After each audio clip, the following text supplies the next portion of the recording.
नमस्कार साथियों, स्वागत है आप सभी का आपके अपने YouTube channel my success centre पर। और आज का वीडियो ना बहुत बहुत इम्पोर्टेंट होने वाला है उन स्टूडेंट के लिए जो JNVU एग्ज़ाम 2024 की तैयारी कर रहे हैं और जिनका मतलब इतिहास सब्जेक्ट है BA पार्ट सेकंड, मतलब जो सेकेंड ईयर के स्टूडेंट हैं और उन्होंने इतिहास सब्जेक्ट है वो ले रखी है।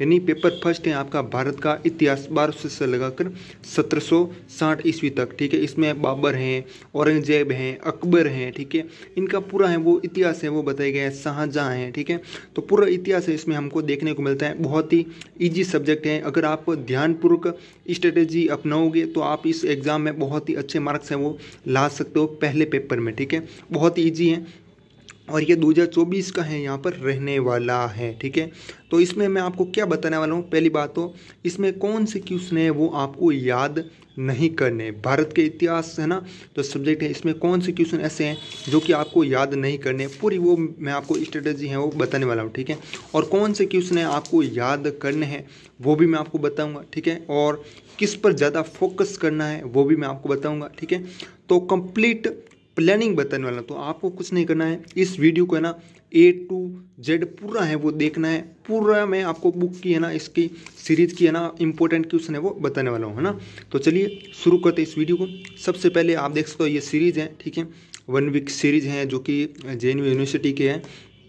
देखो इसमें यहाँ पर सिलेबस है वो दिया हुआ है। ठीक है, यहाँ पर इंग्लिश में है और आपको पास होने के लिए 36 नंबर हैं वो लाने होते हैं। ठीक है, यहाँ पर देख सकते हो ऊपर है वो लिखा हो 36 नंबर। ठीक है, अब देखो हम यहाँ पर टाइम वेस्ट नहीं करते। सबसे पहले देखो 1 से 11 तक अति लघुत्तरात्मक प्रश्न है वो दिए हुए। काफ़ी सारे स्टूडेंट क्या करते हैं, पहले अति लघुत्तरात्मक प्रश्नों को याद करते हैं, फिर लघुत्तरात्मक को याद करते हैं और फिर निम्नात्मक प्रश्नों को है वो याद करते हैं। ठीक है, तो पहला आपको है वो ऐसा नहीं करना है। पहले क्या करना है, मेरे अनुसार, मैं अपने अनुसार बता रहा हूँ। ठीक है, आप अपने हिसाब से तैयारी कर सकते हो, लेकिन जहाँ तक मुझे लगता है पहले बड़े प्रश्नों को याद करना चाहिए। ठीक है, बड़े प्रश्न को याद करोगे तो छोटे प्रश्न अपने आप याद हो जाएंगे। ठीक है, जैसे बाबर और सिकंदर लोदी के बीच है वो प्रथम पानीपत का जो प्रथम युद्ध हुआ था ना वो हुआ था। ठीक है, तो बाबर और सिकंदर लोदी के बीच जो लड़ी हुई थी वो उसका सारा वर्णन है हमको देखने को मिल जाएगा। ठीक है, और फिर उसके बाद उसमें जितने भी छोटे छोटे क्वेश्चन बनते हैं वो अति लघुत्तरात्मक प्रश्नों में ऑटोमेटिक है वो देखने को मिल जाएंगे। ठीक है, तो आपको सबसे पहले है बड़े क्वेश्चनों पर हमें फोकस है वो करना है। ठीक है, अब देखिएगा यहाँ पर देखो निम्नात्मक प्रश्न है, टोटल कितने हैं भाई, टोटल निम्नात्मक प्रश्न आप यहाँ पर देख सकते हो। देखो सबसे पहले मैं आपको बता देता हूँ, टोटल प्रश्न है यहाँ पर आपके 28 प्रश्न। कितने हैं, 28 प्रश्न। ठीक है, इन 28 में से आप पूरे, तो ऐसा कोई भी स्टैंड नहीं कि भाई इनको पूरों को याद कर ले। ठीक है, तो आपको क्या करना है, जो जितने भी है ना ये अति महत्वपूर्ण निम्नात्मक प्रश्न दिए हुए हैं इस वर्ष की परीक्षा के लिए, इनको आपको याद करना। जैसे नियमित हो स्वयं पाठी दोनों को याद करना। ठीक है, क्योंकि दोनों का पेपर है वो एक ही होता है ना, दोनों का साथ में होता है।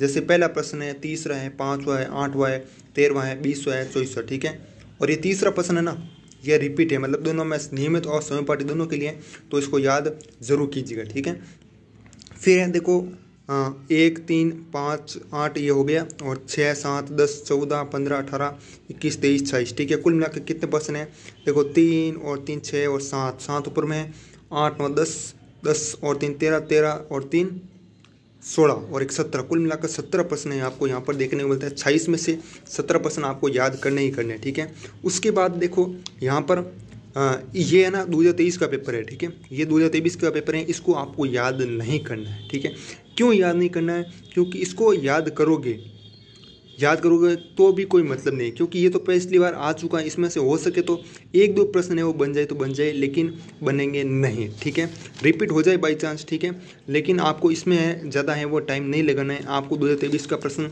पत्र है वो बिल्कुल भी याद नहीं करना है, जहाँ तो मेरे को लगता है। ठीक है, उसके बाद देखो ये मेरे अनुसार मैं आपको बता रहा हूँ। ठीक है, आप अपने अनुसार स्ट्रेटेजी है वो बना सकते हो। ठीक है, और फिर है 2022 का पेपर है यहाँ पर दिया हुआ। ठीक है, 2022 को छोड़ो और इन अति लघुत्तरात्मक प्रश्नों को याद अभी नहीं करना। ठीक है, सबसे पहले आपको निम्नात्मक प्रश्न है वो याद करने। ठीक है, जैसे यहाँ पर पानीपत का युद्ध के कारणों की विवेचना करनी। ठीक है, यहाँ पर कारण है वो दिया, जैसे बाबर की महत्वाकांक्षा है, ठीक है, मतलब उनकी इच्छा है वो क्या थी, ठीक है, बाबर की सैन्य शक्ति क्या थी, ठीक है। पहले आपको क्या करना है, इसको पूरा पढ़ लेना है, ठीक है, इसको क्या कर लेना है, पूरा है वो पढ़ लेना है, ठीक है। फिर आपको स्टोरी यहाँ समझ में आ जाए, ठीक है। जैसे बाबर की सैन्य शक्ति क्या थी, बहुत ही बड़ी थी, उसने है ना शक्तिशाली सेना का गठन है वो किया था। अगर आप इस पॉइंट को याद रख लोगे ना, बाबर की सैन्य शक्ति, तो आपको पूरी है वो स्टोरी है यहाँ पर समझ में है वो आ जाएगी, ठीक है। फिर भारत की धन संपत्ति को प्राप्त करना, इस पॉइंट को आप याद कर लोगे ना, तो आपको ये जो 3 लाइन है ना वो ऑटोमेटिक याद हो जाएगी कि भारत की धन संपत्ति क्या है, भारत में बहुत ही अत्यधिक है वो थी, ठीक है। और बाबर है इस धन संपत्ति को प्राप्त करना चाहता था, इसलिए उन्होंने भारत पर आक्रमण है वो किया था, ठीक है। तो इन पॉइंटों को आपको याद करना है। भारत की राजनीतिक दुर्बलता, इनको तो आपको किसी भी हालत में याद रखना ही रखना है, ठीक है। तभी आप ये है ना, ये जो बीच वाले हैं, जैसे बाबर की महत्वाकांक्षा, बाबर एक पराक्रमी और महत्वाकांक्षी शासक था, ये लाइन आपको ऑटोमेटिक याद हो जाएगी, ठीक है। आप थोड़ा सा है पॉइंट याद रखना, जैसे बाबर की महत्वाकांक्षा है, बाबर की सैन्य शक्ति है, बाबर भारत की धन संपत्ति को प्राप्त करना, भारत की राजनीतिक दुर्बलता, और फिर है बाबर को भारत पर आक्रमण करने के लिए आमंत्रित करना, और मध्य एशिया में असफलता मिली उसको, है ना। मध्य एशिया में भी बाबर ने जो कि आक्रमण है वो किया था, लेकिन वहाँ पर उनको सफलता है वो नहीं मिली थी, तो उसने भारत पर आक्रमण करने का निश्चय है वो किया था, ठीक है। और फिर है नेक्स्ट, बाबर को भारत पर आक्रमण करने की प्रेरणा है वो देना, मतलब एक महिला थी, माता थी 111 वर्ष की, वो आपको पूरी है याद हो जाएगी, ठीक है, किस किसने प्रेरणा है वो दी थी, ठीक है। तो पूरा आपको इस तरीके से है वो याद हो जाएगा, ठीक है। अब तो यहाँ पर पानीपत का ही दिया हुआ है, ठीक है, यहाँ पर पानीपत का दिया हुआ है, ठीक है। लेकिन जो आप अगर उसको देखोगे ना, यहाँ पर निम्नदात्तक प्रश्न, ठीक है, तो इसमें ना बाबर के जितने भी युद्ध हैं वो आपको यहाँ पर देखने को मिलते हैं। जैसे ये 10वां प्रश्न है 86 पेज नंबर पर, देखो इसमें देखो क्यों किया था वो भी दिया है, पानीपत का युद्ध कैसे हुआ था वो भी दिया है, खानवा का युद्ध है वो भी किया था 1527 में, है ना। और फिर है चंदेरी का युद्ध वो भी किया था, ठीक है, वो कब किया, देखो यहाँ पर ये 1526 में किया, फिर 1527, 1528 और ये 1529, 1530 में मृत्यु हो गई थी, ठीक है, घाघरा का युद्ध, ठीक है। और आप उनको हाईलाइट भी है वो कर सकते हो, ठीक है। जैसे कौन कौन सी इंपॉर्टेंट लाइन है, जो स्टोरी है ना वो आपको याद रखनी, स्टोरी आप लिख सकते हो एग्जाम, है ना, बहुत ही अच्छे तरीके से उसको ज़्यादा से ज़्यादा बड़ा चढ़ा कर है वो लिख सकते हो, ठीक है ना। ये तो पूरी स्टोरी है, इस तरीके से आपको याद करना है। पहले क्या करना है आपको, मेरे अनुसार निम्नदात्तक प्रश्न है जो मैंने बताए थे शुरू में, उन प्रश्नों को याद करना है। जैसे शुरू में मैंने क्या बताया था, ठीक है, शुरू वाले प्रश्न है वो कहाँ गए, देखो यहाँ पर, हाँ 1 मिनट, ठीक है। तब तक आप क्या कीजिएगा, वीडियो को लाइक जरूर कीजिएगा। अगर आपको वीडियो समझ में आ रहा तो वीडियो को लाइक जरूर कीजिए, ठीक है। जैसे इसमें 1, 3, 5 है, 8 है, 13 है, इन प्रश्नों को आपको याद करना है, ठीक है। ये प्रश्न याद कर लोगे तो आपको, जैसे मैंने 10वां प्रश्न बताया था, पानीपत है, घाघरा का युद्ध है, चंदेरी का युद्ध है, ठीक है ना, तो वो खानवा का युद्ध है ना, वो चारों युद्ध याद हो गए, है ना। तो आपको लघुतरात्मक प्रश्न भी याद हो जाएंगे, है ना। अगर आपको पूछ ले कि भाई पानीपत का जो युद्ध हुआ उसके पीछे का क्या कारण था, बाबर ने वो युद्ध है वो क्यों किया था, ठीक है, तो वो आक्रमण क्यों किया था वो आपको पूरी पता चल जाएगी, ठीक है। फिर खानवा का युद्ध है वो क्यों हुआ था वो भी आपको पता चल जाएगा, ठीक है। फिर पानीपत का युद्ध कब हुआ था, ठीक है, ये अति लघुत्तरात्मक प्रश्न में पूछेगा, तो आपको अति लघुत्तरात्मक प्रश्न भी याद हो जाएगा, ठीक है। तो कुल मिलाकर बात ये है कि आपको सबसे पहले ना निम्नदात्तक प्रश्नों को याद करना है, ठीक है। किसको याद करना है, निम्नदात्तक प्रश्नों को याद करना है, ठीक है।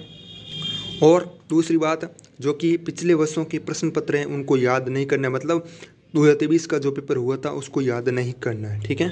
और अगर आप चाहते हो कि भाई मैं एक और वीडियो लाऊं जिसमें ये बताऊं कि आपको एग्ज़ाम है वो कॉपी कैसे लिखनी है, ठीक है ना, वो पूरी स्ट्रेटेजी बताऊं आपको, तो आप कमेंट करके ज़रूर बताइएगा, वो भी मैं आपको स्ट्रेटेजी है वो बता दूंगा, ठीक है। तो इनको आपको ज़रूर है वो याद करना है, ठीक है। और मैं यहाँ पर देख लेता हूँ कुछ और छूटा तो नहीं, ठीक है। हाँ, जैसे यहाँ पर पानीपत का प्रथम युद्ध कब हुआ था, देखो ये प्रश्न आ चुका है ना, 1526 में हुआ था। बाबर ने इस युद्ध में है ना इब्राहिम लोदी को पराजित कर दिया था, और इब्राहिम लोदी का एक भाई भी था मोहम्मद लोदी, है ना, वो भी आपको याद हो जाएगा। जैसे जैसे आप पढ़ोगे ना आपको वैसे वैसे याद है वो हो जाएगा, ठीक है। यहाँ पर यह 2023 का प्रश्न दिया है, जीत लड़कियाँ ये नहीं आएगा, ये भी नहीं आएगा, ठीक है, यहाँ तक प्रश्न है वो नहीं आने वाला, ठीक है। यह 2022 का है। देखो एक और बात बता देता हूँ, ठीक है। जैसे 2022 से 2021, 20, 19, 18 इनके प्रश्नों को भी आपको ज़्यादा से ज़्यादा याद करने, ठीक है। जो ये प्रश्न देखने को मिलते हैं ना उनमें भी ज़्यादा रिपीट प्रश्न होते हैं, ठीक है। देखो यहाँ पर अति लघुत्तम प्रश्नों को आप याद करोगे ना, उनमें टाइम लगाओगे ना, तो देखो रिपीट भी प्रश्न नहीं हुआ, सेम का सेम वो भी रिपीट नहीं हुआ। जैसे 2020 का प्रश्न कहीं पर भी और नहीं है, ये 2020 का या ये 2020, 19 19। अब 19 का प्रश्न 23 में आना चाहिए, 22 में आना चाहिए, नहीं आया है ना। तो ये आपका टाइम वेस्ट हो रहा है यहाँ पर, है ना। इनको याद करोगे कोई मतलब नहीं है ना। देखो 2017 है, ये 2017 है ना, सेम ही है। फिर देखो ये 2017 का 18 में है ना। एक आदि कोई प्रश्न है वो मिल जाता है, बाकी ज़्यादा प्रश्न है वो नहीं मिलता, ठीक है। अब देखो ये चंदेरी का युद्ध, बाबर का मुकाबला किससे हुआ? चंदेरी के युद्ध में मुकाबला हुआ मेदिनी राय से, ठीक है। ये भी आपको याद हो जाएगा जैसे जैसे आप उन युद्धों का पूरा पढ़ोगे, ठीक है। आप तो पूरा आपको पढ़ना है। और देखो इंपॉर्टेंट क्वेश्चन भी आपको बताने थे, ठीक है। तो इंपॉर्टेंट क्वेश्चन आप देख लो। देखो ये निम्नात्मक प्रश्न है, इंपॉर्टेंट क्वेश्चन, ठीक है ना। ये इंपॉर्टेंट क्वेश्चन है आपके लिए मैं बता रहा हूँ। और फिर लघुत्तरात्मक प्रश्नों में भी आपको मैं बता देता हूँ कुल कौन कौन से इंपॉर्टेंट क्वेश्चन है। देखो पहला प्रश्न इंपॉर्टेंट है, ठीक है। और फिर है आपका ये तो बड़ा है, ठीक है। और ये चौथा प्रश्न है। फिर आपका नेक्स्ट 5वां है। फिर छठा प्रश्न है, ठीक है। और फिर हैं ये प्रश्न यहाँ पर बन सकते, थोड़ा हाईलाइट मैंने किया है, ठीक है। अब्दुल फजल ने आईने अकबरी में 36 प्रकार के कारखानों का लेखा जोखा प्रस्तुत किया, ठीक है। ये भी प्रश्न बन सकता है, ठीक है। तो इसलिए मैंने इसको हाईलाइट है वो किया है। फिर 12 प्रश्न है, ठीक है। 13वां है। और फिर और प्रश्न कौन सा है? 16 प्रश्न है। ये किसी स्रोत के रूप में बाबरनामा पर प्रकाश डालिए, ठीक है। और फिर हैं आगे वाला प्रश्न है 18वां प्रश्न है।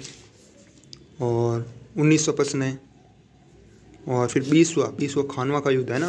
देखो खानवा, घाघरा, चंदेरी, ये सब आपको याद करने रहना है। अकबर के राजपथ के सिद्धांत के विश्लेषण करना है। फिर नेक्स्ट है आपका अगले वाला आगे 24वां, ठीक है। और मैं आपको टेलीग्राम ग्रुप में सूचित कर दूंगा कौन कौन से इंपॉर्टेंट क्वेश्चन हैं, उनके भी मैं आपको जैसे पेपर सेकंड है उनके मैं वीडियो नहीं बना पाऊंगा, लेकिन मैं आपको टेलीग्राम ग्रुप में शेयर कर दूंगा कि कौन कौन से और इम्पोर्टेंट क्वेश्चन हैं सेकंड पेपर में, ठीक है, ताकि आप उन्हें याद कर सकते हो, है ना। बाकी ये मेरे हिसाब से इम्पोर्टेंट क्वेश्चन है, आप अपने हिसाब से भी इम्पोर्टेंट क्वेश्चन है वो ऐड कर सकते हो, ठीक है। और बाकी टेलीग्राम ग्रुप जरूर ज्वाइन करना है, लिंक डिस्क्रिप्शन मिल जाएगा। वहाँ पर आपको और भी काफ़ी सारे इंपॉर्टेंट क्वेश्चन है वो मिलेंगे जो आपका पेपर सेकंड होगा ना उसके, ठीक है। बाकी मिलता है किसी और वीडियो में, तब तक के लिए जय हिंद, जय भारत, वंदे मातरम।